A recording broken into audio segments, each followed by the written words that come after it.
안녕하세요. 3월 24일 금요일 날마다 죽게로 큐티 가이드 시작하겠습니다. 오늘 본문은 사무엘하 17장 24절부터 29절까지의 말씀입니다. 만약 우리가 뜨거운 해가 장렬하는 사막 한가운데를 걷고 있다고 생각해 봅시다. 가지고 있었던 물과 식량도 다 하고 이제는 기력도 다 떨어져서 더 이상 걷지 못하는 절체절명의 순간입니다. 그런데 저 멀리서 오아시스가 보이기 시작한다면, 푸르고 푸르른 오아시스가 보이기 시작한다면 우리의 마음은 어떨까요? 이제는 살았다는 안도감과 함께 그 오아시스까지 걸어갈 수 있는 새 힘도 생겨나게 될 것입니다. 저는 우리가 오아시스 같은 사람이 되기를 소망합니다. 절체절명의 위기의 순간에 나타나서 그 사람을 회복시키고 다시 세우는 오아시스 같은 사람. 많은 이웃에게 생명과 새 힘을 줄 수 있는 그러한 사람으로 사용되기를 소망합니다. 오늘 말씀은 여기에 대한 내용을 담고 있습니다. 자, 관찰 질문 1번 보겠습니다. 다윗과 압살롬이 진친 곳은 각각 어디입니까? 이제 전열을 다듬은 다윗의 군대와 압살롬의 군대가 맞닥뜨리게 됩니다. 그리고 각자 진을 치게 되죠. 24절, 26절을 보시면 각각 어디에 진을 쳤다고 되어 있습니까? 압살롬은 길르앗 땅에 진을 쳤고 다윗은 마하나임에 진을 쳤습니다. 마하나임은 오래전부터 사울 집안을 지지하던 지역이었어요. 그런데 사울을 몰아내고 왕이 된 다윗이 그곳에 진을 쳤다는 것은 어떻게 보면 좀 위험한 선택일 수 있습니다. 압살롬에 비해서 모든 것이 열세인 다윗이었는데 그 지역 주민마저도, 진을 친 지역 주민마저도 적대적인 상황이라면 다윗이 처한 상황이 얼마나 불리했을까 생각해 볼 수 있는 것이죠. 다윗의 어려움은 여기서 끝나지 않았습니다. 관찰 질문 2번입니다. 압살롬이 군 지휘관으로 삼은 사람은 누구입니까? 25절을 보시면 압살롬은 아마사를 군 지휘관으로 삼고 있습니다. 아마사는 요압의 조카죠. 여러분, 요압 가문이 어떤 집안입니까? 오랫동안 전쟁터에서 경험을 쌓아온 군사적인 엘리트 집안이었습니다. 압살롬은 이러한 요압의 가문의 아마사를 군 지휘관으로 삼음으로써 효율적으로 군대를 운영하려고 했던 것 같아요. 그러니까 어느 것으로 보나 다윗에게 불리한 상황이었다는 것이죠.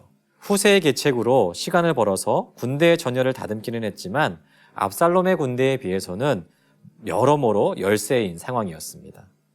다윗에게 호의적이지 않은 곳에 진을 쳤죠. 게다가 압살롬의 군대에서는 군사 엘리트 가문에서 사람을 뽑아서 지휘관으로 세웠습니다. 그런데 다윗의 어려움은 여기에서 그치지 않죠. 여러분, 전쟁에서 중요한 것들이 참 많지만 가장 중요한 것이 무엇일까요? 바로 군수 물자입니다. 군대에게 보급이 얼마나 효율적으로 이루어지느냐, 여기에 전쟁의 승패가 달려있을 정도로 이 보급과 군수 물자는 아주 중요한 요소입니다. 그런데 다윗의 군대에는 충분히 먹이고 입힐 수 있는 물자가 매우 부족했습니다. 그런데 이 위기의 순간에 어떠한 일이 벌어지죠? 관찰 질문 3번입니다. 다윗을 찾아온 사람은 누구이며 그들은 다윗을 위해 어떤 일을 했습니까? 27절 보시면 3명의 사람이 다윗을 찾아오는 것을 볼 수 있습니다. 바로 소비와 마길과 바르실레였죠. 이 세 사람이 다윗을 찾아온 이유가 무엇입니까? 전쟁에 필요한 물자를 보충해 주기 위해서였어요. 그들은 다윗에게 전쟁에서 쓸 수 있는 음식들과 여러 물자들을 풍성하게 제공했습니다. 그리고 들판에서 피곤함과 배고픔을 경험하고 있을 다윗의 군대로 하여금 충분히 먹고 마시도록 했죠. 여러분, 이들의 방문이 다윗에게 얼마나 큰 도움이 되었을까요? 아마도 사막에서 오아시스를 발견한 것처럼 이제는 내가 살 수 있겠구나 라고 하는 안도감과 새 힘이 생겨나지 않았을까요? 이처럼 다윗은 큰 위기에 처해 있었습니다. 어느 것으로 봐도 다윗이 전쟁에서 승리할 수 있겠다라고 하는 보장이 없었습니다.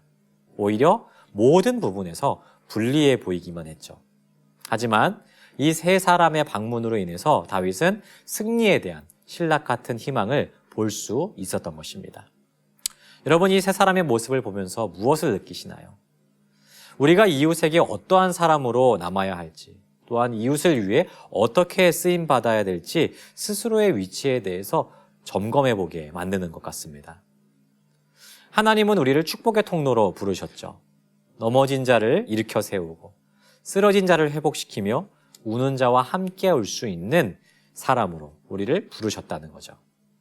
우리 주변을 돌아보면 여전히 누군가의 도움이 간절하게 필요한 사람들이 참 많음을 볼 수 있습니다. 그 도움의 소리를 들으시고 여러분 어떻게 반응하시겠습니까? 그 도움의 소리를 외면할 것이 아니라 내가 그를 위해서 무엇으로 도울 수 있을지를 고민하고 실질적인 도움의 손길을 내어줄 수 있는 것이 우리의 삶의 자세이자 모습이어야 할 줄 믿습니다. 행함이 없는 믿음은 곧 죽은 믿음이라고 했습니다. 우리의 믿음은 곧 삶으로 뒷받침되어야 합니다. 그리고 그 삶은 이웃을 향한 나의 태도로 증명되게 될 것이에요.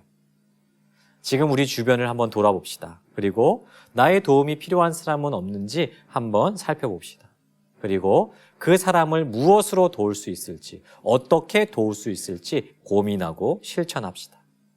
우리가 그렇게 이웃을 돌아보고 돕는다면 하나님은 우리의 작은 삶을 통해서도 많은 사람들을 낫게 하고 회복시키시는 그런 역사에 사용하실 것입니다. 이 확신 가지고 이웃과 함께 기쁨으로 동행하는 우리 모두가 되기를 주님의 이름으로 축복합니다.